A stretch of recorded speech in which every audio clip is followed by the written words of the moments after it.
Hello বন্ধুরা, আজকে নিয়ে এসেছি চিকেনের রেসিপি। চিকেন তো কম বেশি সবার বাড়িতেই হয়ে থাকে। তো আজকে আমি চিকেনটা একটু অন্যরকম করে রান্না করেছিলাম। তো বাড়িতে সবাই খেয়ে খুব ভালো লেগেছিল, সবাই বলেছে, তার জন্য তোমাদের সাথে আবার আমি শেয়ার করছি। তো কি করে বানিয়েছি তোমাদের সাথে আমি শেয়ার করি। তো তোমরা চিকেন কে কে ভালোবাসো বলো তো? আমার বাড়িতে চিকেন আমার ছেলে খুব ভালোবাসে, তার জন্য চিকেনটা করতে হয়।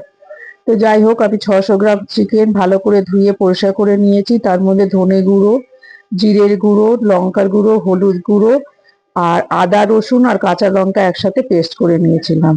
আর 2 চামচের মতন টক দই আর একটু সর্ষার তেল আমি দিয়ে ভালো করে মাংসটা ম্যারিনেশন করে রেখে দেবো। মাখা হয়ে গেছে। আমি এটা 30 মিনিটের মতন রেখেছিলাম, তোমাদের টাইম থাকলে বেশিক্ষণ রাখতে পারো।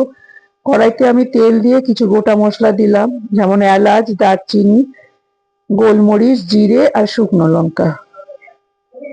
এই দিয়ে পেঁয়াজ, আমি দুটো পেঁয়াজ, বড় বড় পেঁয়াজ আমি দিয়েছি 600 গ্রামে। তোমাদের মাংসের পরিমাণ অনুযায়ী পেঁয়াজটা দেবে, এটা একটু পেঁয়াজটা বেশি লাগে। যাই হোক, আমি এখানে দুটো পেঁয়াজ দিয়েছি, দিয়ে মাংসটা আমি পুরো ঢেলে দিলাম। পেঁয়াজটা একটু লালচে হয়েছে তখনই দিয়েছি, খুব কড়া করে কিন্তু আমি ভাজিনি। এমনি চিকেন দিয়ে জল বেরিয়েছে, তারপরে আমি নুন দিলাম। নুন দিয়ে এটা কষাবো, আমি কিন্তু মাঝে মাঝে ঢেকে এটা কষিয়েছি।